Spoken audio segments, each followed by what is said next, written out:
कि लहरों से डरकर नौका पार नहीं होती, कोशिश करने वालों की कभी हार नहीं होती। नमस्कार साथियों, मैं स्वप्निल पंडित आप सभी का इस श्योर 60 के ऑनलाइन प्लेटफॉर्म पे बहुत बहुत स्वागत करता हूं।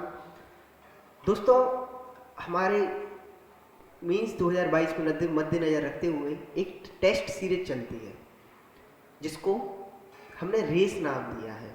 तो उस टेस्ट सीरीज का आज टेस्ट नंबर 124 था और देखते हैं उसमें हम मैथ का एनालिसिस। इस टेस्ट सीरीज के जरिए हम आपके पास मैथ के, इंग्लिश के, जीएस के और रीजनिंग के मोस्ट एक्सपेक्टेड क्वेश्चन देते हैं। तो आपके लिए बहुत ही लाभकारी होगी मेंस के लिए। तो चलते हैं इसके पहले क्वेश्चन की तरफ।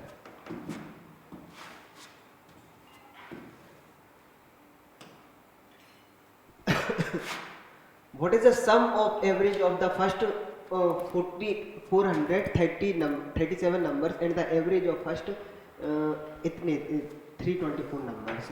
हाँ, हमको पता है अगर एक से शुरू होती है श्रृंखला और n तक जाती है तो उसका सम कितना होता है n+1 डिवाइड बाई 2। उसका एवरेज कितना होता है उस सीरीज का n+1 डिवाइड बाई 2 होता है, नहीं होता है? आप कहोगे सर हमको पता है उस सीरीज का एवरेज बिल्कुल इतना होता है। तो पहली 435 संख्याओं का एवरेज कितना होगा? 437 + 1 डिवाइड बाई 2 बराबर 219 होगा या नहीं होगा? बिल्कुल होगा। ठीक है, ठीक इसी तरीके से इसका कितना होगा? 324 + 1 डिवाइड बाई 2 324 162.5। अब इन दोनों का सम उसने पूछा हुआ है 219 और 162.5 का सम उसने पूछा हुआ है। कितना है? देखो एंड में 0.5 केवल एक ही में है, इसलिए यही आंसर। 0.5 एंड में केवल एक ही में है, इसलिए यही आंसर। ठीक है दोस्तों, चलते हैं अगले क्वेश्चन की तरफ। The ratio between the Gautam and Manoj is. Gautam और मनोज, गौतम और मनोज की एज का रेशियो कितना है? 35 रेशियो बाय। गौतम और मनोज की एज का रेशियो है 35 रेशियो बाय है, बाय। हाँ बाय है ना मनोज, बाय। हाँ, मनोज 6 साल छोटा है किससे? निशा से। निशा भी आ गई, मनोज और निशा। निशा से कितना है? मनोज 6 साल छोटा है। मनोज निशा से 6 साल छोटा है। Nisha's age after 8 year will be 30 years. 8 साल बाद निशा की एज कितनी हो जाएगी दोस्तों? 8 साल बाद निशा की एज कितनी हो जाएगी? कितनी हो जाएगी? 30 साल। तो निशा की एज अभी कितनी होगी? निशा की एज अभी कितनी होगी? निशा की एज अभी होगी 22 साल। और मनोज क्या है? मनोज निशा से 6 साल छोटा है, तो मनोज की एज कितनी हो जाएगी? मनोज की एज हो जाएगी 16 साल। ठीक है। Gautam's present age is 3 year less than the sum of present age of Manoj and Nisha. Manoj और निशा की प्रेजेंट एज कितनी है? मनोज की है 16 और निशा की है 22। मनोज की है 16 और निशा की है 22। इन दोनों की प्रेजेंट एज कितनी हो गई? 38 सम का। इन दोनों की प्रेजेंट एज से कितने साल छोटा है? कितने साल छोटा है? 3 साल छोटा है मनोज, गौतम। तो इन दोनों की प्रेजेंट एज से 3 साल छोटा, मतलब गौतम कितने का होगा? 35 का। और यहाँ पर गौतम कितने का है? 35 का। इसलिए 35 की वैल्यू कितनी है दोस्तों? 35 है, इसलिए बाई की वैल्यू कितनी हो जाएगी? 16। मनोज की वैल्यू पूछा हुआ तो मनोज की वैल्यू कितनी आई थी? 16। 35 की वैल्यू 35 आई है, इसलिए 16 की वैल्यू कितनी होगी? 16 ही होगी। इनसे बाई का आंसर आया दोस्तों हमारा 16। आशा करता हूँ आप सब लोग समझ पाए होंगे। ठीक है। टू पाइप है, X and Y can fill an empty tank in 15 hours and 12 hours, while another pipe Z can fill the empty tank in 20 hours, plus minus. ठीक है, तो इसका एलसीएम कितना आता है? सबसे पहले हम एलसीएम लेते हैं। एलसीएम के बाद जो निकल के आता है वो उनकी एफिशिएंसी आती है 4, 5 और -3। ये दोस्तों इनकी एफिशिएंसी हमारी निकल के आ गई। अब क्वेश्चन क्या कह रहा है? 45% टैंक भरा हुआ है। 45% टैंक भरा हुआ है, यानी 6 का 45%, इसका 6 को 24, 24 3 27, यानी 45% कितना टैंक भरा हुआ है? 60 का 45% करेंगे तो कितना आएगा दोस्तों? 27 अभी टैंक भरा हुआ है। 27 टैंक भरा हुआ है। 27 टैंक भरा हुआ है। फिर उसके बाद क्या होता है कि इन तीनों टैंकों को खोला जाता है। तीनों टैंकों को खोला जाता है। फिर उसके बाद क्या करना है? तीनों टैंकों को खोल के एक को 3 घंटे बाद, 4 घंटे बाद और 5 घंटे बाद इन्हें क्रमशः बंद किया जाता है। Respectively 3 hour, 4 hour and 5 hour बाद इन्हें क्लोज कर दिया जाता है। तो ये 3 आवर में इतना चलेगा, कितना चलेगा ये, इसने 3 आवर काम किया होगा 12 काम, यानी प्लस के 12। इसने कितना काम किया होगा, प्लस के 4 आवर किया होगा, इसने प्लस के 20 काम इसने किया होगा, प्लस के 20। इसने 5 आवर काम किया होगा, यानी माइनस के 15। इतना काम उसने किया होगा। हाँ तो कितना काम हो गया, 27 12 27 12 39 20 59 में से 45 जाएंगे 44 काम हो गया। कितना काम शेष बचा, टोटल काम से 60 में से 44 हो गया। दोस्तों कितना काम शेष बचा, काम बचा 16 काम शेष बचा। कितना काम शेष बचा, कितना काम शेष बचा, 16 काम शेष बचा। कितने के ऊपर 16 काम शेष बचा, 60 के ऊपर। 60 में से 16 काम शेष बचा, 60 में से 16 काम शेष बचा। 4 से काटेंगे तो 4/15 काम अभी भी शेष बचा होगा। ठीक है दोस्तों, चलते हैं अगले क्वेश्चन की तरफ। Vineet was given a piece of work to be done in 24 दिन। विनीत को कोई काम दिया गया कि विनीत जाओ और तुम इस काम को 24 दिन में पूरा कर लो। विनीत 24 दिन में तुम इस काम को पूरा कर लो। लेकिन विनीत का क्या था, he was such a way person that he work 75%। पहले दिन वो अपनी एफिशिएंसी का 75% करता है, ठीक है। दूसरे दिन केवल 50% करता है, तीसरे दिन 80% करता है, चौथे दिन और यूजुअली फर्स्ट 3 और 4 डेज रिस्पेक्टिवली इतनी अपनी एफिशिएंसी का इतना काम करता है। लेकिन वो 5वें दिन से उसके अंदर आग जलती है। मोटिवेशन वीडियो देख के आता है संदीप महेश्वरी की। फिर उसके बाद क्या करता है वो, रिमेनिंग जॉब में how many days he will finish the works at his usual rate from the 5th day. 5वें दिन से वो उसकी मन में एक आग जलती है कि कुछ कर जाए, कुछ कर जाए, है ना। मन में है अरमान यही, कुछ कर जाए, कुछ कर जाए। इसी तरीके से उसके अंदर आग जलती है 5वें दिन और वो अपनी सही पूरी एफिशिएंसी के साथ में काम करने लगता है। देखो ये 75 80 5 इन सब में झमेला ना हो, इसलिए मैं विनीत की एफिशिएंसी में मान लेता हूँ उसकी एफिशिएंसी 100। विनीत 100 की एफिशिएंसी से 24 दिन में इतना काम कर लेगा तो काम कितना हो जाएगा, 2400 मान लिया मैंने टोटल काम का। 100 की एफिशिएंसी थी विनीत की और 24 दिन में विनीत ने काम किया, तो विनीत ने कितना काम किया होगा 2400 काम विनीत ने किया होगा, ठीक है। अब पहले दिन वो कितना काम कर रहा है, पहले दिन कर रहा है वो 75 काम, ठीक है दोस्तों। दूसरे दिन कितना काम कर रहा है, दूसरे दिन कर रहा है वो 50 काम अपनी एफिशिएंसी से। तीसरे दिन वो कितना काम कर रहा है, तीसरे दिन कर रहा है वो 80 काम। और चौथे दिन वो कितना काम कर रहा है, चौथे दिन वो 25 काम कर रहा है। प्लस 5वें दिन से इतना काम हो गया, इतना काम हो गया दोस्तों। अब क्या हो रहा है 5वें दिन से, अब 100 की एफिशिएंसी से काम करता है और x दिन में, तो टोटल काम पूरा हमारा निपट जाता है। रिमेनिंग काम ये 100 की एफिशिएंसी से x दिन में। तो ये इसको 75 और 25 180 50 130 130 100 होगा 200 230 230 में से 2400 में से 230 जाएंगे तो 2170 बचेंगे। 2170 काम करना है 100 की एफिशिएंसी से x दिन में। 2170 रिमेनिंग काम है 100 की एफिशिएंसी से x दिन में करना है। बिंदी से बिंदी जाएगी, 10 पॉइंट यहाँ लग जाएगा, x बराबर 21.7 डेज। इतने दिन और लगेंगे 21.7 डेज। ठीक है दोस्तों, चलते हैं अगले क्वेश्चन की तरफ।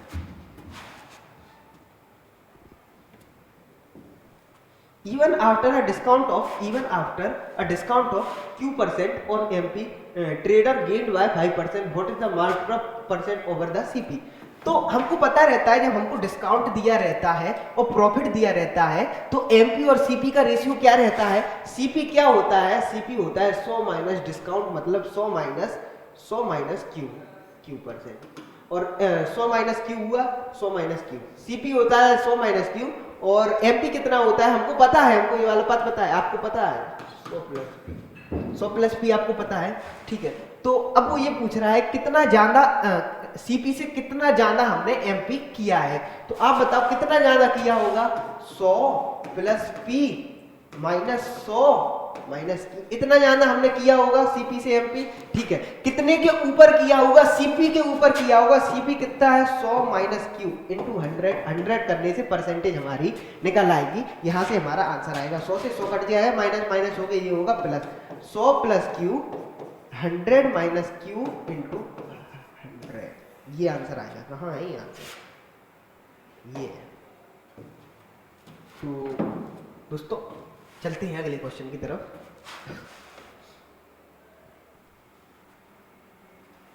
चीनी आपने खाई, चीनी खाई, हाँ खाई होगी। चीनी की दो किस्मों को आपस में 3:2 में, देखो जब भी मैंने आपसे कहा था जब भी एलिगेशन, जब भी मिलाने की बात हो तो किस पे आएंगे हम, एलिगेशन पे आएंगे। सबसे शॉर्ट तरीका होता है एलिगेशन। जब भी दो चीजें तीन चीजें आपस में मिले तो सीधा सीधा कूद जाओ एलिगेशन पे और कहो भारत माता की जय। राहुल गांधी क्यों नहीं कर पा रहे, क्योंकि उनका एलिगेशन नहीं मिल पा रहा, तभी तो वो जीत नहीं पा रहे। अगर वो एलिगेशन मिला ले अपना तो जीत नहीं आएंगे चुनाव। है ठीक है, राजनीतिक बातें हैं, अपन करते नहीं है क्योंकि अपन है ही नहीं उस लायक कभी राजनीति लायक। आपस में किस रेशियो में मिलाया जाता है, 3:2 के अनुपात में मिलाया जाता है। ये हमारी आगे नीचे आती है क्वांटिटी। क्वांटिटी आ गई नीचे एलिगेशन में, कहोगे सर बिल्कुल आ गई। देखना ये हमारा एसपी है ना, अनुपात में मिलाकर 38 रुपए किलोग्राम के हिसाब से बेचने पर 20% का लाभ होता है। 48 रुपए में जब तुम बेचोगे तो तुम्हें 20% का प्रॉफिट होगा। जब तो आप 48 रुपए में बेचोगे आप इसको तो आपको कितने परसेंट का प्रॉफिट होगा, 20%। 20% का प्रॉफिट मतलब 5 से 20% का प्रॉफिट मतलब 5 से 6 यानी एसपी है, 6 की वैल्यू कितनी है 48 गुणा 8 चल रहा है, यानी 5 की वैल्यू कितनी होगी गुणा 8, 8 5 40 होगी या नहीं होगी, होगी या नहीं होगी, बिल्कुल होगी। 5 की वैल्यू 40, यानी आप दो किस्मों को मिला रहे हो तो आपका 40 केजी बनना चाहिए बीच में। आप दो किस्मों को मिला रहे हो तो ऐसा बनना चाहिए कि आपका बीच में सीपी कितना है 40 बन के 40 बन के आए। ठीक है, पहली यदि दूसरी किस्म की कीमत पहली किस्म से 15 केजी ज्यादा है तो मैंने पहली किस्म की कीमत मान लिया दोस्तों x और दूसरी किस्म की कीमत मान लिया x + 15। किसी को यहाँ पे कोई दिक्कत, पहली किस्म की कीमत मान लिया मैंने x तो दूसरी किस्म की कीमत कितना मान लेंगे हम x + 15। अब हमको पता है इन दोनों का जो डिफरेंस होता है, इन दोनों का जो डिफरेंस होता है वो इन दोनों में बट जाता है। आपको पता है या नहीं पता है, बिल्कुल पता है आपको। तो इन दोनों का डिफरेंस कितना है x + 15 और x का डिफरेंस कितना है 15। अब 15 किन दोनों में बट जाएगा, 15 3:2 में बट जाएगा। 3:2 मतलब 5 की वैल्यू दोस्तों कितनी है 15 यानी गुणा 3, और इसी तरीके से 3 की वैल्यू कितनी होगी 3 गुणा 3 9 और 2 गुणा 3 कितने होंगे दोस्तों 6। 9:6 इसकी वैल्यू होगी या नहीं होगी, कहोगे सर बिल्कुल होगी। इसके साइड आ जाएंगे 9 और इसकी साइड कितने आ जाएंगे 6। यानी दोस्तों अगर हम 40 में से 6 घटा दें और 49 में 6 जोड़ दें तो यहाँ और यहाँ की वैल्यू आ जाएगी। 40 में से 6 घटाएंगे तो यहाँ पे कितना आ जाएगा 34 और यहाँ पे कितना आ जाएगा 49। यानी पहली किस्म की कीमत कितनी थी, पहली किस्म की कीमत थी 34 और दूसरी किस्म की कीमत कितनी आ गई दोस्तों 49। कितना आसानी से ये सवाल सॉल्व हो गया। मैंने कुछ नहीं किया, मैं आपको एक बार और बताता हूँ। मैंने आपको बताया, पता है कि एसपी दिया हुआ है लेकिन हम सीपी पे बात कर रहे हैं, तो जो यहाँ पे आएगा वो यहाँ पे वही यहाँ पे आएगा। तो यहाँ पे हम दोनों सीपी पे बात करेंगे तो बीच में भी सीपी आना चाहिए, वो नीचे आती है क्वांटिटी। क्वांटिटी का रेशियो दिया हुआ था 3:6 और हमारा एसपी दिया था, एसपी और सीपी का रेशियो कितना था 5 से 6 था। 6 की वैल्यू 48 थी तो 5 की वैल्यू हमारे पास सीपी की वैल्यू निकल के आ गई 40। सीपी की वैल्यू हमारे पास कितनी निकल के आ गई दोस्तों 40। एक बार ब्रीफ में बता देता हूँ कैसे कैसे किया है। हाँ, अब इन दोनों का डिफरेंस ये x है तो ये x + 15 है। इन दोनों का डिफरेंस कितना है 15, ये 15 इन दोनों में बटा 15 यानी 5 की वैल्यू 15 है तो 1 की वैल्यू 3 तो ये 9 हो गया, ये 6 हो गया। या तो आप 49 में 9 जोड़ दो तो यहाँ पे 40 में 9 जोड़ दोगे तो 49 आ जाएगा, 40 में से 6 घटा दोगे तो 34।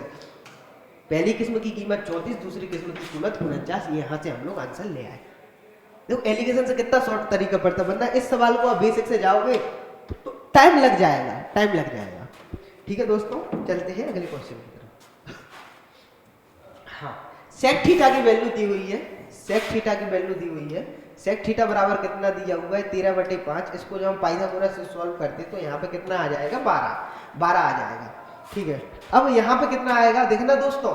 अब आप देखते होंगे कि यहाँ पे साइन के बगल में ये परपेंडिकुलर अपॉन हाइपोटेनस, यहाँ पे बेस अपॉन हाइपोटेनस, यहाँ पर भी perpendicular upon hypotenuse, base upon hypotenuse. तो ऊपर से नीचे बेस हमेशा कट जाए, वो हाइपोटेनस कट जाएगा ऊपर से नीचे से हाइपोटेनस। अरे मैं क्या कहना चाह रहा, यहाँ पे ये दिया हुआ है 2 गुणा साइन थीटा की वैल्यू यहाँ से निकालोगे तो 12/13 आएगा परपेंडिकुलर अपॉन हाइपोटेनस। यहाँ से बेस अपॉन हाइपोटेनस कितना आएगा 3 गुणा 5/13। आया यहाँ या नहीं आया, बिल्कुल आया। ठीक इसी तरीके से यहाँ कितना आएगा 4 × 12/13 माइनस यहाँ कितना आएगा 9 गुणा 5/13। तो मैं ये कह रहा था ये 13 से 13 कट जाएगा और कुछ नहीं कह रहा था, मैं सीधा वहीं पे काट रहा था। अब हम सीधे आगे बढ़ रहे थे। ठीक है, 12 दूनी 24 और 15 थी 5 थी 15, 24 में से 15 जाएंगे 9, 12 चौक 48 और 9 45, 48 में से 45 जाएंगे 3 और 3 आंसर 3।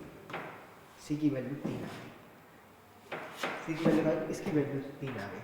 तो मुझको ये हाइपोटेनस ना लिखना पड़ता, इसलिए मैंने मनी मन में इसको काट दिया था।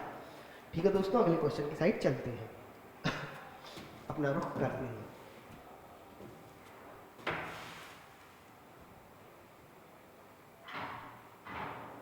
On a field there is a vertical pillar with a tower on its top।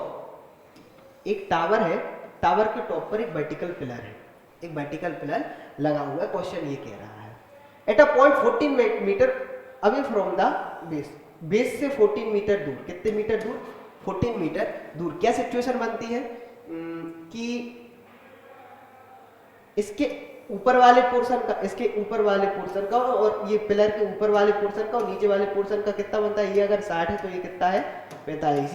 ये बनता है या नहीं बनता है एंगल, कहोगे सर बिल्कुल यही एंगल बनता है। ठीक है, यहाँ से ये और मिला दो, यही एंगल बन रहा है दोस्तों या नहीं बन रहा, कहोगे सर बिल्कुल यही एंगल बन रहा है, यही एंगल बन रहा है। अब आप देखो इस वाले ट्राइंगल में आ जाओ, इस वाले ट्राइंगल में आ जाओ, ये कितना आएगा 45, 45 और 90।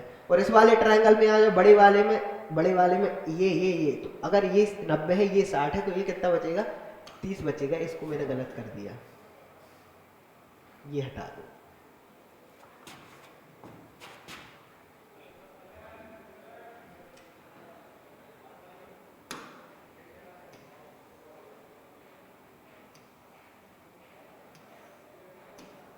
तो ये कितना बचेगा दोस्तों, ये 30 बचेगा या नहीं बचेगा, कहोगे सर बिल्कुल बचेगा। और हमको पता है, अब इसको मैं ऐसा रख लूँ, अब इसको मैं ऐसा रख लूँ तो हमको पता है ये वाले पोर्शन का मान, अगर ये 45 है और ये 30 है तो रेशियो कैसा चलता है, यहाँ एक रहता है, यहाँ एक रहता है, यहाँ रहता है √3 - 1 और यहाँ रहता है √3। रहता है नहीं रहता है दोस्तों, कहोगे सर बिल्कुल रहता है, ये हमको पता है। एक की वैल्यू ये है तो यहाँ पे भी एक की वैल्यू आएगी, तो ये वैल्यू कितनी हो गई 14 और ये वैल्यू कितनी हो गई 14 √3 - 1। तो क्वेश्चन में यही पूछा हुआ है, इन दोनों का डिफरेंस पूछा हुआ है। किस किस का डिफरेंस पूछा है, 14 - 14 √3 - 1, इसका डिफरेंस पूछा हुआ है 14 √3 - 1। इन दोनों का डिफरेंस हमसे पूछा हुआ है क्वेश्चन में। बस देखना ये 14 माइनस के है, माइनस के यहाँ पे 14 14 28, 28 यहाँ प्लस के √3 है, यहाँ पे 28 - 14 √3, ये आंसर आ गया, ये 28 - 14। ठीक है दोस्तों, चलते हैं अगले क्वेश्चन की तरफ। ये वाला पोर्शन मैं आपको समझा चुका हूँ पिछले वाले में, पिछली रेस की सीरीज में, फिर भी मैं इसमें ही बताता हूँ। एक ये एलजेब्रिक एक्सप्रेशन बनता है x² + xy + y² इनटू क्या होता है x² + y² - xy बराबर क्या होता है x की पावर 4 + y की पावर 4 + x² y²। ये होता है नहीं होता है, आप कहोगे सर बिल्कुल यही होता है और हमको पता हुआ है। और इसकी वैल्यू दी हुई है, इसकी वैल्यू दी हुई है 21/256 और इसकी वैल्यू दी हुई है 7/3/16। तो इसकी वैल्यू आ जाएगी, इसकी वैल्यू अगर मैं की मानूं तो 3 से काटेंगे 7 बार में 21 और 16 से काटेंगे 16 बार में, तो इसकी वैल्यू कितनी आ गई 7/16। इस वाले पोर्शन की वैल्यू कितनी आ गई 7/16। अब मैं इन दोनों पोर्शन को अगर ऐड करता हूं, x² + y² + xy की वैल्यू कितनी दी हुई है 3/16, x² + y² - xy की वैल्यू कितनी दी हुई है दोस्तों 7/16। ठीक है, ये इससे ये गया और ये होगा तो 2x² + y² बराबर कितना होगा 7 और 2 10/16। ठीक है, और यही पूछा हुआ है 2x² + y² की ही वैल्यू पूछी हुई है, यानी 10/16, 10/16 बराबर 5/8।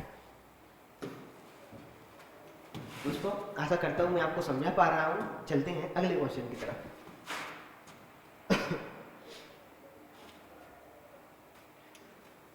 अ train A of length 120 metre, एक कोई ट्रेन है उसकी लेंथ कितनी है 120 मीटर, क्या करती है can cross a platform of length double the length of train A in 5 second. यानी ए की लेंथ कितनी है 120 मीटर, इससे डबल लेंथ के प्लेटफॉर्म है, यानी डबल लेंथ मतलब 240। एक तो ये प्लेटफॉर्म 240 मीटर के प्लेटफॉर्म को कितने टाइम में कवर कर रही है 5 सेकंड में। देखो जब वो प्लेटफॉर्म को कवर करती है तो प्लेटफॉर्म को तो कवर करेगी ही, साथ में अपनी डिस्टेंस भी कवर करेगी, यानी 240 + 120 यानी 360 की दूरी वो 5 सेकंड में तय कर रहा है। यहाँ से एक ही स्पीड निकल के आएगी, डिस्टेंस अपॉन टाइम बराबर स्पीड, एक ही स्पीड आ गई 72 मीटर पर सेकंड। एक ही स्पीड कितनी आ गई 72 मीटर पर सेकेंड। यहाँ से बी की हम train be moving with speed of इतनी, बी की स्पीड दी हुई है, बी की स्पीड कितनी है, बी की स्पीड कितनी है 108 मीटर पर सेकेंड।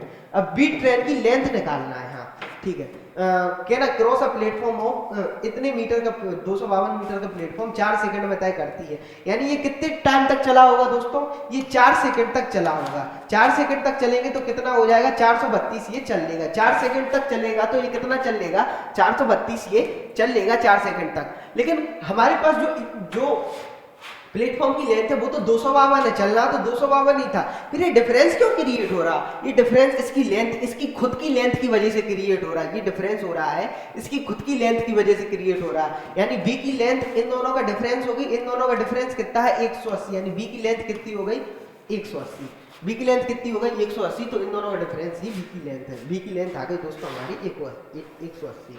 ठीक है, वह समय ज्ञात कीजिए जिससे वे एक दूसरे के विपरीत चलते हुए एक दूसरे को पार करते हैं। हाँ देखो, पार करने की सिचुएशन एक दूसरे के विपरीत होते हैं तो क्या होता है, विपरीत होते हैं तो क्या होता है, टोटल डिस्टेंस यानी दोनों की जो कितनी लंबाई है अपॉन टोटल स्पीड, दोनों की टोटल स्पीड कितनी है, ए प्लस बी की स्पीड तय होगी। ठीक है, टोटल डिस्टेंस कितनी आ रही देखना दोस्तों, इसकी लेंथ कितनी है 120, इसकी लेंथ 120 है और इसकी लेंथ बी की लेंथ कितनी है, बी की लेंथ कितनी निकल के है 120, ये 120 है और ये 180 है। ये तो हमारी दोस्तों टोटल डिस्टेंस होगा क्रॉस के केस में, ये 120 टोटल ए की डिस्टेंस होगी, ये बी की डिस्टेंस होगी 180। ठीक है, ये तो हमारे दोस्तों क्रॉस के केस में हमारी टोटल डिस्टेंस हो गई। और टोटल स्पीड कैसे आएगी, टोटल स्पीड कैसे आएगी, टोटल स्पीड आएगी कैसे आएगी, हाँ टोटल स्पीड इसकी कितनी है, इसकी स्पीड है 108 और इसकी स्पीड है 72, तो टोटल स्पीड कितनी हो गई 180। टोटल डिस्टेंस है दोस्तों 300 और 180 बराबर 5/3 सेकंड। 5/3 सेकंड में वो दोनों एक दूसरे को क्रॉस कर जाएंगे। चलते हैं अगले क्वेश्चन की तरफ। A trapezium BCDE is formed, trapezium है BCDE, trapezium है BCDE क्या है, इस form drawing ED is parallel to BC, ED is parallel to BC in a triangle ABC, in a triangle ABC, triangle बना दो ABC। ठीक है, such that the ratio of AB and AE, अगर ये 5 है तो ये कितना होगा 2 होगा। दोस्तों ये दोनों ये सिमिलरिटी लग गई, अगर ये एंगल x है तो ये एंगल x होगा, ये एंगल y है तो ये एंगल y होगा और ये एंगल k होगा। तो आप देख रहे हो कि AED और ABC दो एंगल सिमिलर हो गए, ABC और AED जब दो एंगल सिमिलर हो गए तो इनका एरिया कैसा होगा, अगर 2 का स्क्वायर, यानी अगर इसका एरिया 4 है तो पूरे का एरिया कितना होगा 5 का स्क्वायर, यानी पूरे का एरिया 25 होगा। इसका एरिया 4 है, पूरे का एरिया 25 हो, तो इसका एरिया कितना बचा, इसका एरिया बचा दोस्तों 21, इसका एरिया बचा। और सबलंब के चतुर्भुज का क्षेत्रफल यानी 21 की वैल्यू दी हुई है, कितनी दी हुई है 21 की वैल्यू 105 दी हुई है। और ABC का एरिया यानी 25 की वैल्यू पूछी हुई है, 25 × 5 बराबर 125 सेंटीमीटर स्क्वायर। आपको समझ में आ गया, बोलो भारत माता की जय। चलते हैं अगले क्वेश्चन की तरफ। हाँ, ये तो सीधा आपको दिख रहा है कितने की वैल्यू हुई है, जब sine theta into cos theta बराबर 1/2 है तो आप पैनी नज़र से, आपकी नज़र बहुत तेज है, मुझे पता है आपकी नज़र बहुत तेज है, मैं जानता हूँ आपको दिख नहीं रहा कि थीटा बराबर 45 है। 1/√2 जब गुणा होंगे तो 1/2 बनेंगे, आपको दिख रहा है, बिल्कुल दिख रहा है आपको। तो थीटा बराबर कितना आता है दोस्तों, यहाँ से 45 और थीटा की वैल्यू यहाँ पे पुट कर सकते हो। अन्यथा आप क्या कर सकते हो, इस वाले क्वेश्चन में आप बेसिक से भी जा सकते हो।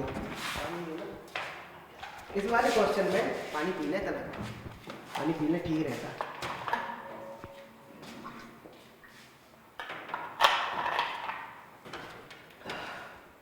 अब भी पिया करो पानी, पीते हो।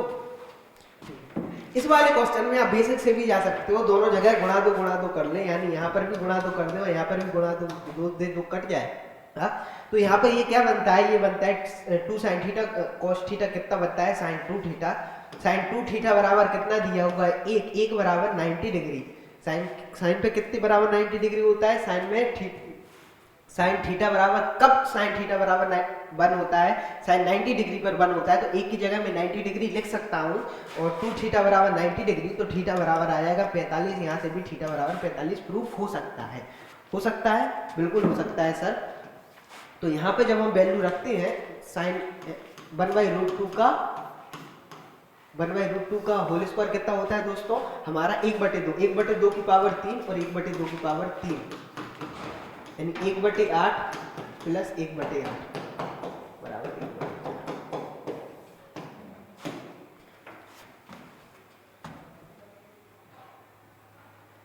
चलते हैं अगले क्वेश्चन की तरफ। In a triangle O is the circumcentre of the triangle. जो क्वेश्चन कहा है कहीं ना आराम से पहले वही वही लिखते हो यार। ओ क्या है, सर्कम सेंटर है। ओ क्या है, सर्कम सेंटर है ट्राइंगल का। ओ सर्कम सेंटर है ट्राइंगल का, ठीक है। BAC अगर x है तो ये कितना होगा, 2x होगा, ठीक है, 2x होगा। और ये दोनों बराबर होते हैं क्योंकि ये सर्कम सेंटर है, तो ये रेडियस होंगी, रेडियस होंगी तो ये दोनों रेडियस होंगी, रेडियस होंगी तो ये दोनों साइड बराबर होंगे, ये दोनों साइड बराबर होंगी तो इन दोनों साइड पे बने एंगल भी बराबर होंगे, इन दोनों साइड पे बने एंगल बराबर होंगे। तो इस वाले ट्राइंगल में आती है, इस वाले ट्राइंगल पे जब मैं आता हूँ तो थीटा प्लस 2x बराबर दोस्तों 180 डिग्री होगा या नहीं होगा, थीटा प्लस 2x बराबर 180 डिग्री होगा या नहीं होगा। कहोगे सर बिल्कुल होता है क्योंकि ट्राइंगल के तीनों एंगल का सम 180 डिग्री होता है। हाँ, तो यहाँ पे 2 थीटा प्लस x बराबर कितना होगा 180 डिग्री, और थीटा प्लस x बराबर कितना आ जाएगा 90 डिग्री। थीटा प्लस x बराबर कितना आ जाएगा 90 डिग्री, या मैं ऐसे लिख सकता हूँ x प्लस थीटा बराबर कितना आ जाएगा 90 डिग्री। और क्वेश्चन में x माइनस थीटा की वैल्यू कितना दिया हुआ है दोस्तों 40 डिग्री। यहाँ से x की वैल्यू निकल के आई 65 डिग्री। 2x बराबर 130, x बराबर निकल के आया है 65 डिग्री, हमारा x बराबर निकल के आता है। x की जब वैल्यू मैं यहाँ पे पुट करता हूँ तो हमारी थीटा बराबर निकल के आती है 25 डिग्री। थीटा बराबर x की जब वैल्यू मैं यहाँ पे पुट करता हूँ इस इक्वेशन में, तो थीटा बराबर कितना निकल के आता है हमारा, थीटा बराबर दोस्तों हमारा 25 डिग्री निकल के आता है। हाँ, अब वो क्वेश्चन में इन दोनों की BOC और OCB इन दोनों की डिफरेंस पूछा हुआ है। तो 65 दूनी कितना हुआ दोस्तों 130 में से 25 जाएंगे तो कितना बचेगा 105। 130 में से 25 जाएंगे तो कितना बचेगा 105, और 105 ही हमारा आंसर है। अगले क्वेश्चन की तरफ चलते हैं। हाँ, What will be the compound interest earned on the sum of 16,000 for 2 years when interest rate is 10%, interest being calculated every 8 months? बताओ क्या होगा बोलो चलो बताते हैं। हम लोग क्या सोच रहे हैं कि 10% है 12 महीने के लिए, और 8 महीने के लिए निकालूं तो रेट कितनी आई 20/3 गुना 1/100 बराबर 20×5 100 यानी 1/15। 1/15 मतलब पहले साल में 15 से 16। यही सोच रहे हैं, लेकिन यही सोचना हमारा बिल्कुल गलत है। ये सोचना हमारा बिल्कुल गलत है, क्योंकि सर हमने तो अभी तक यही पढ़ा है, फिर गलत क्यों है? गलत इसलिए है क्योंकि रेट में जब 10% लिखा है 10% के बाद एनुअली या ईयरली नहीं लिखा। अगर यहाँ पे एनुअली या ईयरली लिखा होता तो इसका मतलब होता ये 10% रेट 12 महीने के लिए नहीं लिखा। इसमें ये मेंशन किया है ये एवरी 8 मंथ के लिए है। एवरी कितने मंथ के लिए है? 8 मंथ के लिए है। तो दोस्तों इसको आप 8 मंथ के हिसाब से ही समझो। 8 मंथ की रेट कितनी है 10%। 8 मंथ की रेट कितनी है दोस्तों, आप इसको इसी तरीके से समझना पड़ेगा कि 8 मंथ की रेट कितनी है 10%, तो 24 मंथ के लिए रेट कितनी होगी 10% का 3 साल के लिए जब साइकिल चलती है तो कितना बन के आता है 33.1। आपको याद होना चाहिए 10% की जब 3 साल के लिए साइकिल चलेगी तो कितना निकल के आता है 33.1%। 24 महीने के लिए इतना ही आएगा। 10% की जब 3 साल के लिए साइकिल चलती है तो कितना निकल के आता है हमारा, कितना निकल के आता है 33.1% ओवरऑल निकल के आता है। CI 33.1% आपको पता है, तो सीधा 16,000 का 33.1%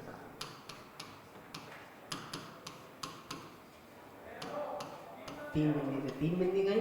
हाँ एंड में 6 आएगा, 31 गुणा 6 एंड में 6 आएगा, एंड में 6 इसमें ये 5296 आंसर है ना, था ना। अच्छा चलते हैं अगले क्वेश्चन की तरफ। How many job applicants had applied if the ratio of selected to unselected कितना है 21 से 23, 21 से 23 क्या है सिलेक्टेड टू अनसिलेक्टेड, और टोटल नंबर ऑफ कितने थे, टोटल नंबर कितने होंगे 44।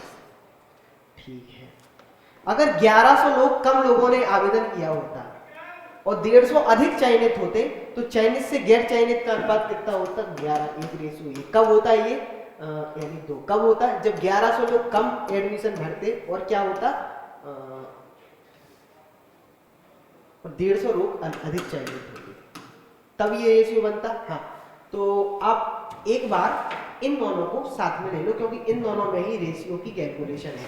एक तो मेथड है कि आप ये करो 21x प्लस 150, 21x प्लस 150 बटे में 44x माइनस 1100 बराबर 1/2, ऐसे भी कर सकते हो। दूसरा मेथड ये रेशियो का है 21 और 1, ये क्या है सिलेक्टेड रेशियो टोटल, और यहाँ पर कितना है 44:2, और ये कितने बढ़ रहे हैं प्लस के 150 और ये कितने बढ़ रहे हैं माइनस के 1100। आप सबको पता है जब ये चिन्ह अपोजिट में होते हैं, जब ये चिन्ह अपोजिट में होते हैं तो प्लस होता है, जब ये चिन्ह सेम होते हैं तो हमारा माइनस होता है, यानी यहाँ पे प्लस होगा। 21 दूनी 42 और 44 एकम 44, 44 में से 42 जाएंगे दोस्तों कितने बचेंगे 2, 44 में से 42 जाएंगे कितने बचेंगे 2 बचेंगे, 1100 एकम 1100, 1500 दूनी 300, 150 दूनी 300, 1100 300, 1100 प्लस 300 ये होंगे प्लस, तो कितने हो गए 1400। यानी 2 की वैल्यू दोस्तों कितनी है 1400, तो 1 की वैल्यू कितनी आ गई 700। 2 की वैल्यू 1400 है तो 1 की वैल्यू कितनी आ गई 700, 2 की वैल्यू 1400 है तो 1 की वैल्यू कितनी आ गई 700। तो कितने व्यक्तियों ने आवेदन किया, तो 44 व्यक्तियों ने आवेदन किया था, 1 की वैल्यू 700 है तो 44 वैल्यू की 44 गुणा 700 होगी या नहीं होगी, 2 0 2 0 सीधे के सीधे रख देते हैं, 7 चौको 28 एंड में 8 आएगा, 2 0 के बाद 8 केवल एक ही संख्या में, इसलिए यही आंसर। ठीक है, आशा करता हूँ आप समझ रहे हो। बड़े प्यार से पढ़ते रहो, प्यार से होले होले हो जाएगा प्यार सजना, पता है ना आपको, बस ऐसे प्यार से करते रहो सब हो जाएगा। The side of a length of a square is 10 centimetre. कोई एक स्क्वायर है, स्क्वायर की लेंथ कितनी है 10 सेंटीमीटर है।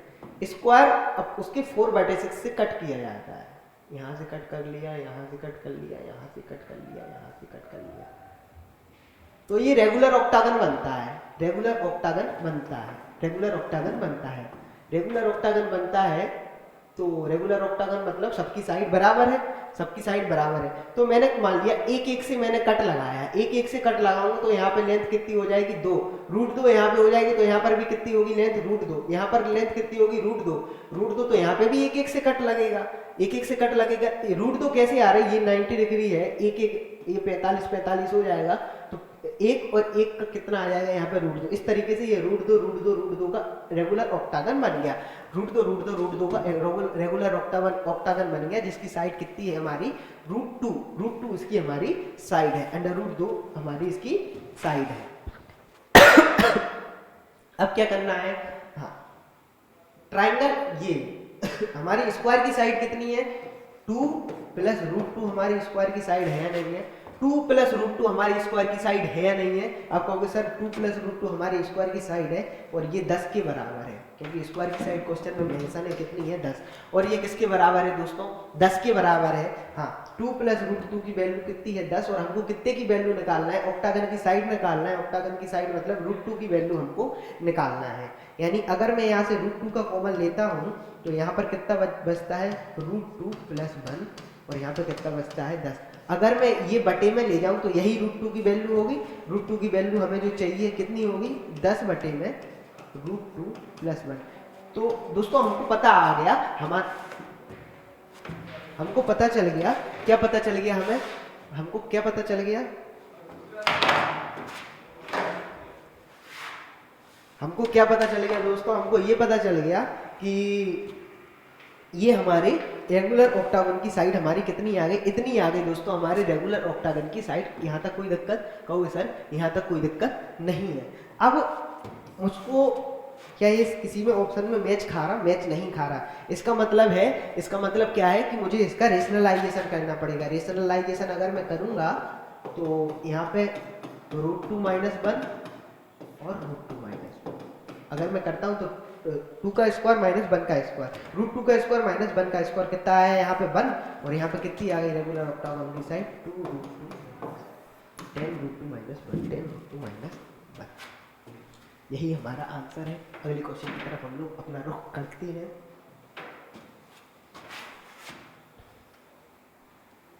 देखो फिर से इस क्वेश्चन में दो लोग मिल रहे हैं, फिर एलिगेशन लगा दो, जहां मिलना हो वहां एलिगेशन लगेगा, ठीक है ना। आप अगर किसी से मिलने जाओ ना तो उससे एलिगेशन की बात करना, समझ रहा है किससे मिलने की बात कर रहा है, दोस्त से मिलने की। यार कैसी सोच रहा है। हाँ, नीचे कितना आता है क्वांटिटी 7 मैच, और नीचे यहाँ पे क्वांटिटी आएगा कितने मैच 9 मैच। 7 मैचों में बल्लेबाज द्वारा बनाए गए रन कितने हैं 53।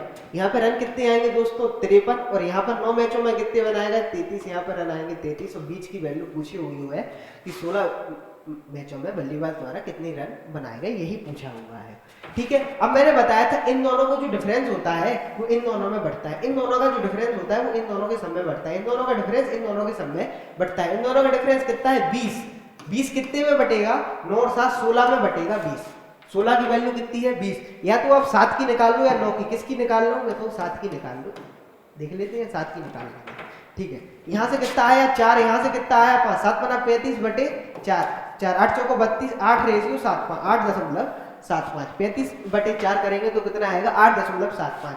आप 33 में 8.75 बढ़िया होले से प्यार से ऐड कर दो, होले होले ऐड कर दिया तो 33 में 8.75 हमने ऐड कर दिया तो कितना आया 41.75। या आप ये करो कि 20 बटे 16 गुणा 9 कर लोगे तो आप यहाँ इसकी वैल्यू आ जाएगी, इसकी वैल्यू आएगी कितनी आएगी 9 × 45 बटे 4, 45 बटे 4 मतलब 11.25 ये आएगा। अब 11.25 इसमें से घटा दो तब भी 41.75 आएगा।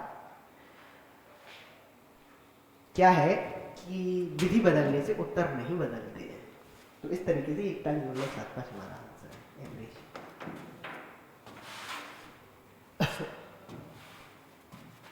MN is tangent to a circle, MN is tangent to a circle, M और N, ठीक है।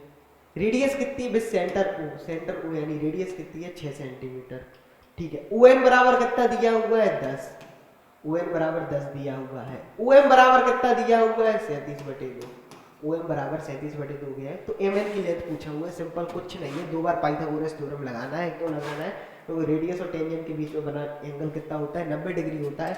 यहाँ पाइथागोरस थ्योरम लगाएंगे 6 का स्क्वायर प्लस x का स्क्वायर बराबर 10 का स्क्वायर, तो x की वैल्यू हमारी कितनी निकल के आएगी 8।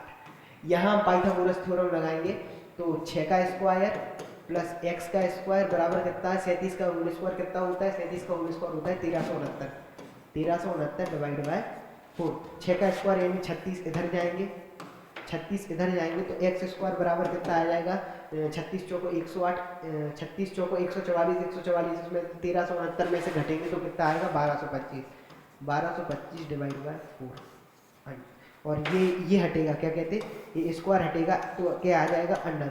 x बराबर यहाँ पे कितना आ जाएगा 35/2 बराबर 17.5, 35/2 बराबर 17.5, तो ये कितना आ गया 17.5 और ये कितना था 8, 17.5 प्लस 8 बराबर 25.5 mm की हमारी दोस्तों लेंथ आ गई। भारत माता की जय बोलते जाओ, सही है।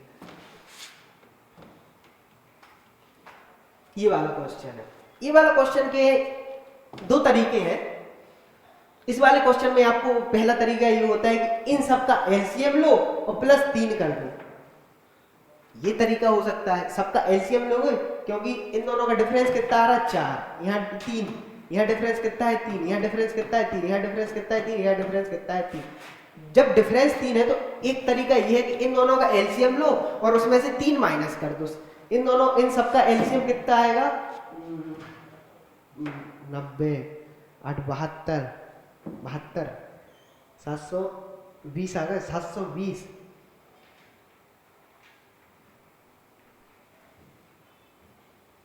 2520। एलसीएम कितना आएगा इन सबका? इन सबका एलसीएम आएगा 2520, 2520, 2520। अब हमको 2520 से क्या करना है दोस्तों? 10 यानी 5 अंकों की संख्या तक पहुंचना है। इसमें करेंगे हम गुणा 4, इसमें गुणा 4 करेंगे तो हम कहां तक पहुंच जाएंगे? 1080 तक पहुंच जाएंगे। 1080 में से हम -3 कर देंगे तो 1070 हमारा आंसर आ जाएगा। पहला मेथड ये थोड़ा लेंथी पड़ेगा। अब हम क्या करते हैं? ऑप्शन अप्रोच पे चलते हैं। ऑप्शन अप्रोच पे चलते हैं। आप बताओ ऐसी कौन सी संख्या होगी, पहले 5 अंकों की सबसे छोटी संख्या पूछिए, तो छोटी संख्या देखते हैं, ये है सबसे छोटी संख्या। क्या हम 10 जब हम इसमें 10 से भाग देंगे क्या 7 बचेगा? नहीं बचेगा। 10 से भाग देने पर 7 केवल तभी बचेगा जब यहाँ पर 7 हो, जब यहाँ पर 7 हो, यानी ये दोनों ऑप्शन हट गए। अब सबसे छोटी संख्या कौन सी है? ये है 1077।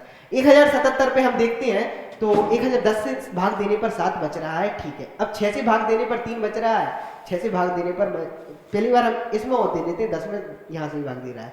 क्या 6 से भाग देने पर 3 बच रहा है? क्या 6 से भाग देने पर 3 बच रहा है? 6 से भाग देने पर 3 इसमें बच रहा है। इसमें वो देखते हैं क्योंकि 7 और 4 11 और 1 12 बिल्कुल फिट हो रहा है। यहाँ से 6 से भाग देने पर 3 बच रहा है। 9 और 4 13 और 13 और 1 14। यहाँ पे नहीं बच रहा है, यहाँ 14 आ रहा है, यहाँ पे नहीं बच रहा है, यहाँ पे नहीं बच रहा है, यहाँ पे बच रहा है, यानी 1070 ही हमारा आंसर है। ऑप्शन मेथड इस क्वेश्चन का सबसे बेस्ट मेथड है। चलते हैं अगले क्वेश्चन की तरफ। A ratio B, A ratio B किस अनुपात में निवेश करते हैं? 2:3 में।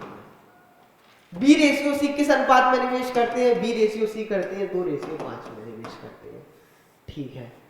देखो क्या होता है, आप कुछ पैसा इन्वेस्ट करोगे, आप कुछ पैसा इन्वेस्ट करोगे और किसी एक लिमिटेड टाइम के लिए करोगे। कुछ पैसा इन्वेस्ट करोगे और किसी लिमिटेड टाइम के लिए करोगे, वो आपका ओवरऑल मिलके क्या बनाता है? आपका प्रॉफिट बनाता है। तो पहले हम इन्वेस्टमेंट का रेशियो निकाल लेते हैं। इन्वेस्टमेंट का रेशियो कितना है?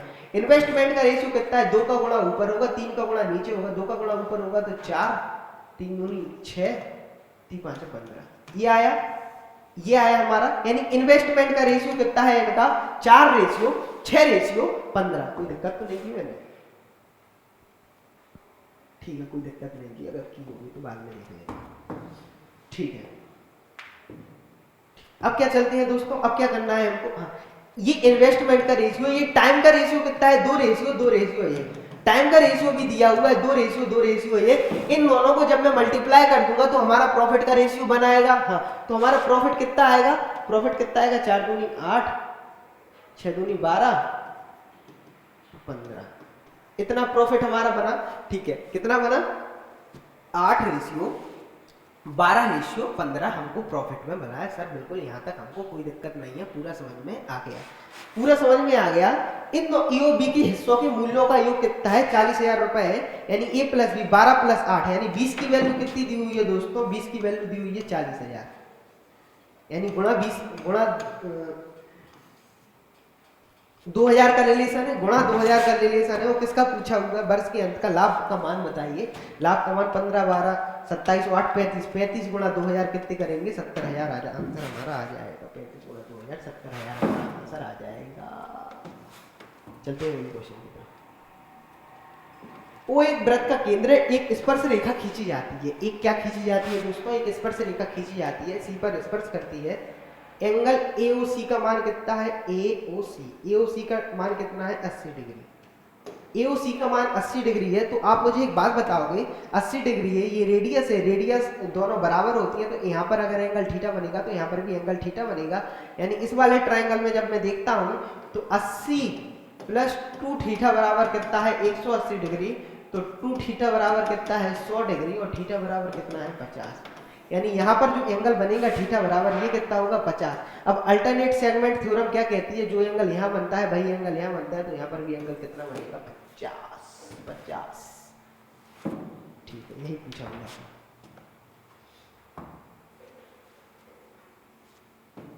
देखो ये वाला क्वेश्चन है, ये वाले क्वेश्चन में भी 2 लोग मिल रहे हैं तो एलिगेशन लग रहा है। बोट एंड में भी एलिगेशन लगा दो, ठीक है। कैसे लगाते हैं? आप boat whose speed is still water in 12 kilometre per hour. तो स्टिल वाटर में बोट की स्पीड कितनी है? 12 किलोमीटर पर आवर। और 2 घंटे वो ट्रेवल करता है डाउन स्ट्रीम। डाउन स्ट्रीम मतलब कुछ बोट की भी स्पीड रही हुई होगी, तो 2 घंटे में वो ट्रेवल करता है। Find the time of which travel in the average speed of journey. Average current speed की, करंट कितनी है, करंट की स्पीड कितनी है 3, यानी वाटर की स्पीड कितनी है 15। यानी भाई साहब अगर वो डाउन स्ट्रीम जाएगा तो वो 15 किलोमीटर के हिसाब से चलना होगा। 15 किलोमीटर कितना चलना होगा डाउन स्ट्रीम के हिसाब से, अगर वो जाएगा तो वो कितना जाएगा 15 किलोमीटर जाएगा। कितने घंटे में जाएगा, 2 घंटे में जाएगा। डाउन स्ट्रीम के हिसाब से अगर वो चलेगा तो उसको 15 किलोमीटर जाएगा, वो कितने टाइम में 2 घंटे में जाएगा। एवरेज उसको कितने किलोमीटर के हिसाब से चलना है, 11.4 के हिसाब से उसको एवरेज चलना है। 11.4 के हिसाब से क्या करना है, उसको एवरेज चलना है। अब वो डाउन स्ट्रीम में ये स्पीड है, तो अप स्ट्रीम में कितनी स्पीड होगी 9 किलोमीटर, 12 में से 3 जाएंगे, 9 किलोमीटर ये अप स्ट्रीम में स्पीड होगी, बिल्कुल होगी। अप स्ट्रीम में उसने कितना ट्रेवल किया, तो ये x की वैल्यू पूछा हुआ है, अप स्ट्रीम में उसने कितना ट्रेवल किया हुआ है देखना दोस्तों। अब आप देखना कि 2.4 यहाँ कितना है 2.4, इन दोनों का डिफरेंस कितना है 2.4। 2.4 की वैल्यू कितनी दी हुई है 2, 2.4 की वैल्यू कितनी दी हुई है 2, 2.4 की वैल्यू कितनी दी हुई है 2, और यहां से ये कितना है 3.6। अगर मैं 3.6 की वैल्यू निकाल लूं तो मेरा 2.4 की वैल्यू कितनी दी हुई है, 2.4 की वैल्यू कितनी दी हुई है 2, यानी 1 की वैल्यू कितनी होगी 2/2.4, और 3.6 की वैल्यू निकाल लो तो वो यहाँ की वैल्यू होगी या नहीं होगी, x की वैल्यू होगी या नहीं होगी, कहोगे सर बिल्कुल होगी, हमने यही पढ़ा हुआ है एलिगेशन में। 12 दूनी 24, 12 तिया 36, 2 से 2 कट गए, x की वैल्यू 3, x की वैल्यू कितनी आई 3 आई। वरना इस क्वेश्चन को लेंथी मेथड से करते थोड़ा टाइम लगता, टाइम कंज्यूमिंग प्रोसेस होती, ये सबसे इजी मेथड है ये, और अच्छा मेथड है, बहुत प्यारा सवाल है, बहुत अच्छे तरीके से करते हैं हम। मात्र रेशियो से करेंगे हम इस सवाल को, बहुत प्यारा सवाल है, रेशियो से करेंगे, ज्यादा बर्डन नहीं लेना है, ज्यादा भड़क नहीं लेना है, ठीक है। हमको केवल 2 पोर्शन बनाने हैं ऐसे सवाल में। एक तो गया, जो आप खुद एक शॉपकीपर बन के देखो, इस क्वेश्चन में आप खुद शॉपकीपर बन के देखो और आप अपना फायदा और नुकसान देखो, बस यहीं से आप पूरा सवाल निकाल लोगे। 2 पोर्शन बना लो कि आपके अंडर से कितना गया और आपके पास कितना आया, बस यहां से 2 पोर्शन आप बना लिए, आपका काम हो जाएगा। अंकित मूल्य पर 4% छूट देता है, अंकित मूल्य पर 4% छूट देता है, तो पहले उसके बाद उसने क्या किया होगा, पहले सीपी से भी तो एमपी का कुछ रेशियो बनाया होगा, यानी सीपी से एमपी का रेशियो मैंने कहा एक्स से वाई है, एक्स से वाई सीपी से एमपी का रेशियो हमारा है, इतना हमको कोई दिक्कत नहीं है। अब उसके बाद क्या कह रहा है, वो 4% की छूट देता है, 4% की छूट देता है, इसका मतलब अगर वो 100 सामान बेच रहा है तो उसके पास 96 का रुपए आएगा और उसका जाएगा कितना 100 का रुपए। अगर वो 100 सामान बेच रहा है तो उसके पास रुपए कितना आएगा 96 का रुपए आएगा, और 100 का उसके अंदर से जाएगा या नहीं जाएगा, बिल्कुल जाएगा। उसके हाथ से कितना रुपए, कितने रुपए का सामान जाएगा 100 का, लेकिन उसके पास पैसा कितने सामान का आएगा 96 रुपए का पैसा आएगा या नहीं आएगा 96। देखो 100 सामान की कीमत 100 रुपए है, अगर वो 4% की छूट दे रहा है, इसका मतलब उसके हाथ से तो 100 ही सामान जाएगा, लेकिन उसको पैसा कितना मिला 96 रुपए मिलेगा या नहीं मिलेगा, बिल्कुल मिलेगा। अब वो क्या कर रहा है, 15 वस्तुओं पे 1 वस्तु मुफ्त भी देता है। 15 वस्तु पर कितना वस्तु मुफ्त देता है, 15 वस्तु को जब हम खरीदते हैं तो उस पर 1 वस्तु मुफ्त भी देता है, तो उसके हाथ से कितनी वस्तु गई, उसके हाथ से कितनी वस्तु गई, उसके हाथ से कितनी वस्तु गई 16 वस्तु। उसके हाथ से तो 16 वस्तु जाएंगी ना, लेकिन उसके पास कितनी वस्तु का पैसा आएगा, उसके पास मात्र 15 वस्तु का पैसा आएगा, उसके पास 16 वस्तु उसके हाथ से गई और पैसा कितनी वस्तु का है 5 वस्तु का। और ओवरऑल ये पूरा निकल के आता है और यही पूरा मिलके ओवरऑल प्रॉफिट बनता है। ओवरऑल प्रॉफिट उसने कितना कमाया 100 से 135, 100 से 135 उसने ओवरऑल प्रॉफिट कमाया। वो यही पूछ रहा है क्रय मूल्य से कितना अधिक अंकित हमने किया था, क्रय मूल्य से कितना अधिक हमने अंकित किया था, इन सबको करेंगे। जब हम ये करते हैं 16 से काटते हैं, 16 छक्का 96, और यहाँ कितना आता है, यहाँ आता है 100 और यहाँ कितना आता है 90, 100 से 90 आया इन दोनों से, और यहाँ पे कितना आया x रेशियो बाय गुणा 100 से 90, 100 से 90 को 10 से 9 लिख लो, यहाँ पे कितना आया 100 से 135 बराबर 135 है। ठीक है दोस्तों, अब आप मुझे एक बात बताओ, अगर मैं आपको ऐसे समझाऊं, अगर मैं 5 गुणा 2 करता हूं तो कितना आता है 10 आता है। आता है नहीं आता है? आप कहोगे सर बिल्कुल आता है। अगर मुझे इस 2 की वैल्यू चाहिए हो तो मैं 5 को बटे में ले आऊंगा। अगर मुझे इस 2 की वैल्यू चाहिए हो तो मैं 5 को बटे में ले आऊंगा। 5 तो क्या आ जाएगा यहाँ से 2, तो मेरा 2 निकल के आ जाएगा। ठीक इसी तरीके से x गुणा 10 बराबर 100 है, तो अगर मुझे y गुणा 9 बराबर 135 है, अगर मुझे x और y की वैल्यू चाहिए हो तो 10 और 9 को इसके बटे में ले आओ। कहोगे सर बिल्कुल ले आओ आप बटे में। तो मैं कैसे करूं इसको? 100 बटे में 10 और 135 बटे 9 अगर मैं करता हूं तो मेरे पास इसकी वैल्यू आ जाएगी, x और y की वैल्यू आ जाएगी। हाँ, इसको काट दूं, इससे काट दूं, तो ये आता है 10 से 15। अगर CP 10 रहा होगा तो MP कितना रहा होगा? 15, और काट दूं तो कितना रहा होगा? 2 से 3।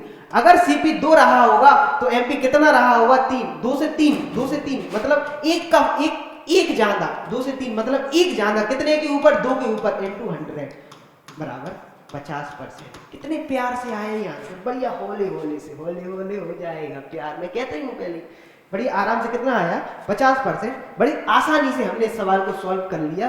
कोई एक फॉर्मूला याद करने की जरूरत नहीं इस सवाल के लिए, कुछ भी याद करने की जरूरत नहीं, केवल रेशियो में आपको एक बार कितना दुकानदार बन जाओ आप, एक बार ऐसे सवालों में एक बार आप दुकानदार बन जाओ, आप खुद देखो कि कितना मेरा जा रहा और कितना मेरा आ रहा। बस चलते हैं अगले क्वेश्चन की तरफ।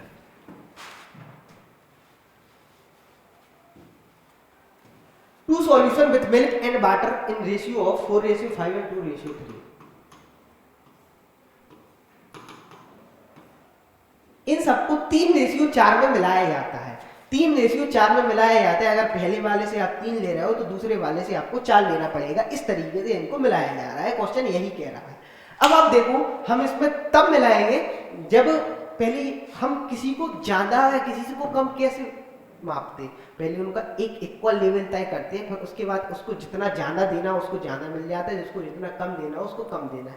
ऐसे समझो हमारे गांव या समाज में, गांव या शहर में, आप कहते हैं गांव में जो इंसान अमीर होता है वो शहर का मध्यम वर्ग का हो जाता है। क्यों? क्योंकि गांव में जो अमीरी का लेवल है वो थोड़ा नीचे से है, मतलब एक लाइन है, उस लाइन से ऊपर लाइन थोड़ी नीचे है अमीरों के लिए, और गरीबों और शहर में क्या है, कई अमीर डले हुए हैं, लाइन थोड़ी ऊपर है। इसी तरीके से हम एक लाइन डिसाइड करते हैं, उसी तरीके से हम चेक करते हैं वो अमीर है या गरीब है, ऐसा शहर में। ठीक इसी तरीके से क्वेश्चन में ये है कि पहले इनको इक्वल करना पड़ेगा, पहले इनकी लाइन डिसाइड करनी होगी। ये 9 है और ये कितना है? 5 है दोनों में रेशियो में, तो इन दोनों को पहले इक्वल करना पड़ेगा, इन रेशियोज को इक्वल करना पड़ेगा। यानी 5 का गुणा यहाँ होगा, 9 का गुणा यहाँ होगा, 5 चौको 20 और ये कितने होगा? 25। 9 का गुणा यहाँ होगा, 9 गुणी 18, 9 तिया 27। कोई दिक्कत यहाँ तक? हाँ। अब वो क्या कह रहा? ये 3 है और ये कितना है? ये 4 है। ये तो कह रहा ये 3 है और ये कितने हैं? 4 है। तो 20 तिया 60 और 25 तिया 75, 18 चौक 72 और 27 चौको 108। हाँ, ये कितने होगा? 132 और ये कितने होगा? 183। 132 और 183 काट दो 3 से, तो ये कितने होगा? 44 और ये कितने होगा? 61। 44 से 61 आंसर आ गया। भारत माता की जय बोल दो। चलते हैं अगले क्वेश्चन।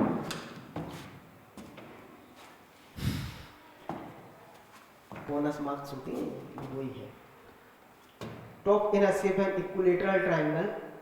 ठीक है, इक्विलेटरल ट्रायंगल है। इक्विलेटरल ट्रायंगल की कुछ नहीं है, हाइट दी हुई है। कितनी है इक्विलेटरल ट्रायंगल की हाइट? हमको पता होता है। अगर ये ए है तो इक्विलेटरल ट्रायंगल की हाइट होती है √3/2 a। इक्विलेटरल ट्रायंगल की तब हाइट कितनी होती है दोस्तों? जब ये ए है तो √3/2 इक्विलेटरल ट्रायंगल की क्या होती है? हाइट होती है। यानी √3/, एरिया दिया हुआ है, हाइट नहीं दी हुई है, एरिया दिया हुआ है। तो इक्विलेटरल ट्रायंगल का एरिया क्या होता है? अगर ये ए है तो इक्विलेटरल ट्रायंगल का एरिया होता है √3/4 a², और a² की वैल्यू कितनी दी हुई है?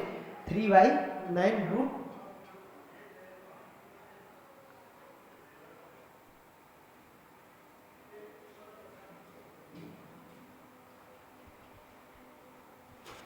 the area of table of top in an equilateral triangle 9√2 cm. What is the length of each side of table? देखो, अगर हम ये यहाँ पर 9√3 रहा होगा तब ये 3 से 3 कट जाएगा, वरना हमको ये √2 और √3 में बहुत लेंथी रहा होगा। ये शायद टाइपिंग एरर है, तो यहाँ पर 9√3, 3 से 3 कट जाएगा, तो ए स्क्वायर बराबर कितना आया 9 इंटू 4, तो ए बराबर कितना आया 3 इंटू 2, यानी हर लेंथ कितनी हो गई 3√2। हाँ बिल्कुल यही रहा होगा, √3 रहा होगा वहां पे। ठीक है दोस्तों, चलते हैं अगले क्वेश्चन की तरफ। सबसे ज्यादा शतक किसने बनाया? सबसे ज्यादा शतक किसने बनाया? ए ने 1 2 3, इसने 2 1 3 1 4 1 5, इसने बी ने बनाया 5, सी ने 2 1 3 और 1 4, यानी बी ने बनाया सबसे ज्यादा 5 शतक। ठीक है, अब तो कर सकते हो डीआई क्वेश्चन है। किस वर्ष में कंपनी वायद में पिछले की तुलना में वृद्धि या गिरावट सबसे अधिक है? 25 से 35, 35 से 35 कोई क्वेश्चन नहीं, 35 से 40 कम है, यहाँ से कम है, और 40 से 50 यहाँ से कम है, यानी सबसे ज्यादा किसमें है 2017 में। इन सबको ऐड कर दीजिए, जो होगा वो आंसर होगा। कंपनी का राजस्व कितना था? यदि व्यय उस वर्ष 50 लाख रुपए था जब उसका सबसे अधिक था। व्यय कितना था? 50 लाख रुपए था। ठीक है, सबसे अधिक प्रॉफिट कब था? सबसे अधिक प्रॉफिट था 30% 2016 में। 2016 में 30% सबसे अधिक प्रॉफिट था, यानी 50 लाख का 30% कितना होता है 15, 50 का 30% 15 लाख, 15 लाख ऐड कर देंगे तो 65 लाख आंसर।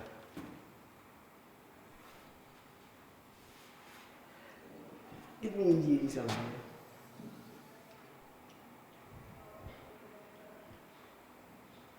कोई एक इसमें है, इसकी ये क्या है 5 त्रिज्या वाली, ये 5 है, इस 5 है, तो इसका डायगोनल कितना होगा? स्क्वायर का डायगोनल कितना हो गया 10, स्क्वायर का डायगोनल 10 हो गया, यानी ए और ए स्क्वायर प्लस ए स्क्वायर बराबर कितना है 10 का होल स्क्वायर, यानी 2a स्क्वायर दोस्तों बराबर कितने हो गए 100 के बराबर, यानी ए स्क्वायर की वैल्यू कितनी आ गई 50, ए स्क्वायर की वैल्यू कितनी आ गई 50, और त्रिज्या वाली वृत्त पर स्थित है, क्षेत्रफल निकालना है, इसका मतलब एरिया निकालना है, यानी यही 50 का वैल्यू हमको पता है। जो स्क्वायर होता है, स्क्वायर का एरिया क्या होता है ए स्क्वायर, और ए स्क्वायर की वैल्यू ही हमसे पूछा था 50 आंसर। तो दोस्तों आज का ये डिस्कशन यहीं खत्म होता है, मिलती है अगले क्लास में, तब तक के लिए जय हिंद जय भारत।